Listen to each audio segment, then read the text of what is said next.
Hello，大家好，欢迎回来949 Campus 的频道。今天要和大家分享的内容是，在马来西亚车路经常被问的8个问题。第35集。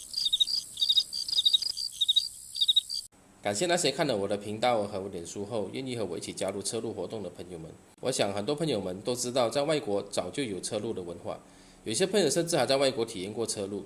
但是在马来西亚车路真的可以吗？安全吗？今天我们就来讨论在马来西亚车路的一些相关疑问。以我过去在国内车路的小小经验，我准备了8个经常被询问关于车路的问题，今天要来和大家一一的解答。我最开始是使用帐篷露营，后来使用汽车露营。汽车露营缺点是内部空间不足，必须要找到可以放露营物品的亭子，因为车内不清空的话就没有空间睡觉，而且下雨天很不方便。我目前使用的是尼桑 C22型的面包车，好处是空间较汽车宽敞，床架的下方还可以收纳物品，节省空间。如果遇到下雨天，就算不落地，直接在车内吃饭睡觉也不是问题。这个问题有点难回答，因为我不是一次过购买所有的装备，都是累计了数年延续下来。大概是还能够算到的就是最近才改装的东西。床架方面呢是改了412块，不包括油费。遮阳的窗帘呢200块，太阳能板180块，太阳能板的底座50块，太阳能控制器呢40块。这些东西加上油费也不会超过1000块，而且都是分开购买。剩下的东西呢都是之前所沿用下来的。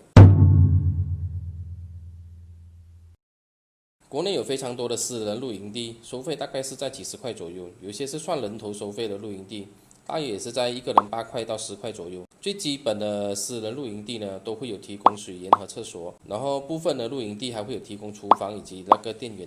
但是露营车的好处呢，就是你去到哪里就可以睡到哪里，所以你可以不必去付费的露营区。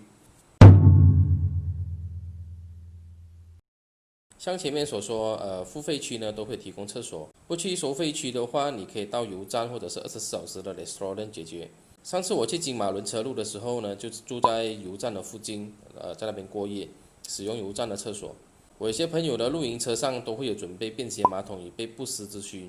我目前呢是还没有入手便携马桶，但未来我也是会购买一个。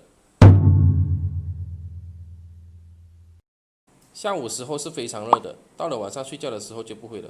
车窗有安装自己 DIY 的抽风机，车内也有使用电风扇，一般温度都是在28度到30度左右。下午的时候呢，车内里的温度可能还会高达34度的高温。在海边露营的时候，时常到凌晨都会冷到起来把风扇关掉。如果是在高海拔的地方露营，就不需要开风扇了，而且还需要棉被来保暖。如前面所提到的，我有购买太阳能板，能依赖太阳能板充电。我的电池容量大概是545瓦，阳光充足的条件下，太阳能板每个小时最高可以输出150瓦的电量，大约在3到4个小时，我就可以完全充满电量耗尽的电池。我一天使用下来呢，通常开了一天的风扇，还有灯，以及给电子设备充电。使用到目前为止，都是在隔天的早上11点之前就会把电池完全充满电了。我都带回家清洗，因为露营最久也不超过1个星期。曾经在国内旅行1个月，在那个时候呢，自助洗衣店还不是很普及，当时是每一个星期都会拿去洗衣店清洗。还有在这里要提醒大家，千万不要交给酒店清洗，不然你会流泪的，我告诉你。这个是大家最关心的问题。我想人生没有一个地方是没有危险的，就算走路、开车，甚至吃饭，你都可能遇到危险。不过人生不应该害怕危险而停止前进。如果你是独自一个人露营，担心安全的问题，你可以选择到付费的露营区。不过现在露营已经非常的普及了，即使你一个人到公共海边露营，你也会发现不会只有你一个人罢了。公共假期甚至周末，你可能连一个位置都找不到。如果是成群结队的话，你去到哪里都安全。所以欢迎各位一起加入车路的文化，一起壮大马来西亚的车路文化吧。以上是我的个人心得的分享，感谢各位的收看，感谢各位的支持。拜托各位帮忙订阅我的频道，点赞、分享以及打开我的小铃铛。你的小小的举动是我前进的动力，谢谢大家，我们下集见。如果你喜欢我的分享，欢迎订阅以及打开小铃铛哟。我们下集见。